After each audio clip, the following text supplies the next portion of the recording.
嘅主角，請欣賞我哋嘅誰是主角。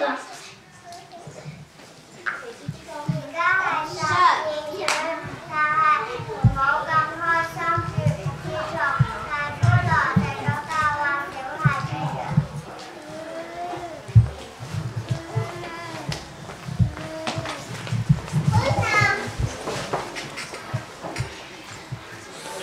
是的，小孩，而家係12月，係復活節，我冇講大話㗎。你有，大話小孩12月係慶祝聖誕節啊！大灰狼仲破壞咗3隻小豬嘅屋企啊！我同哥哥都話：你豬六，你睇大隻豬幾大隻？大灰狼仲話婆婆係小紅帽。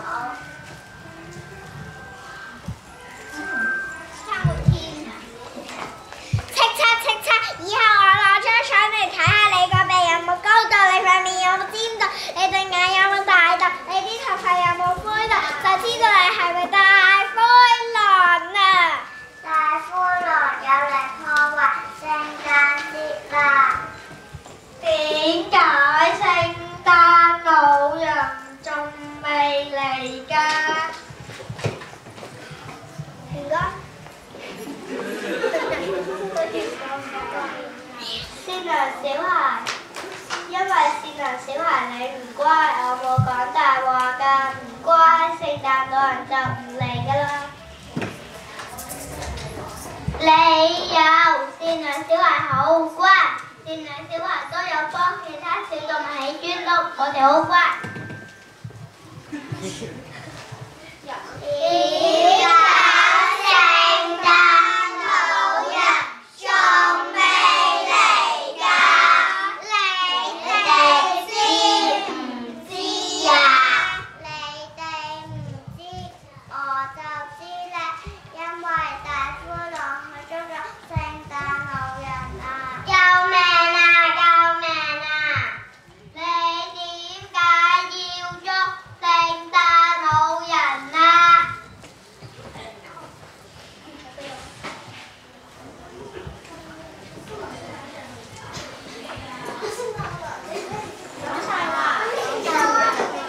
講大話，佢明明就係聖誕小朋友。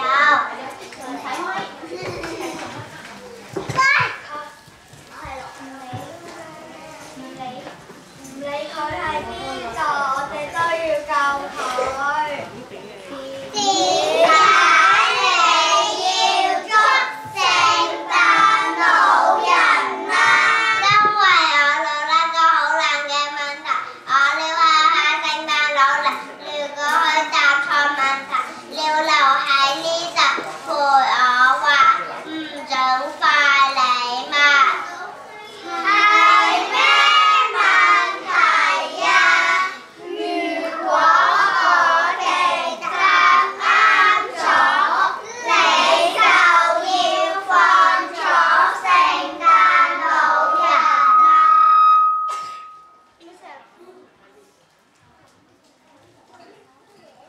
好啊，我嘅問題係誰是聖誕節嘅主角？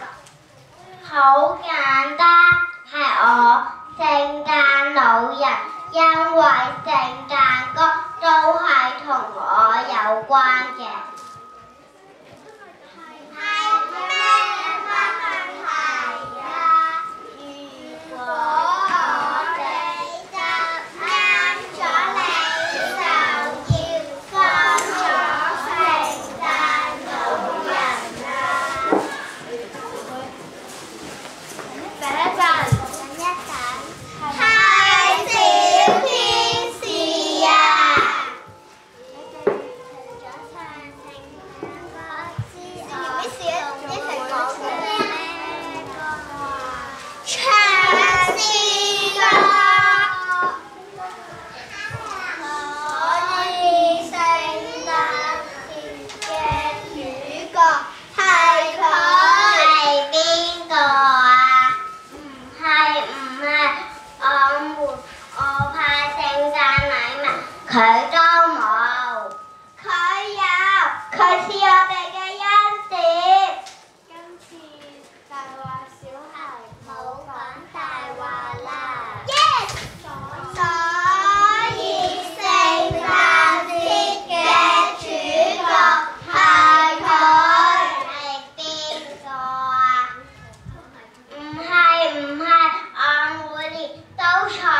車嚟派禮物，我都唔見佢嚟。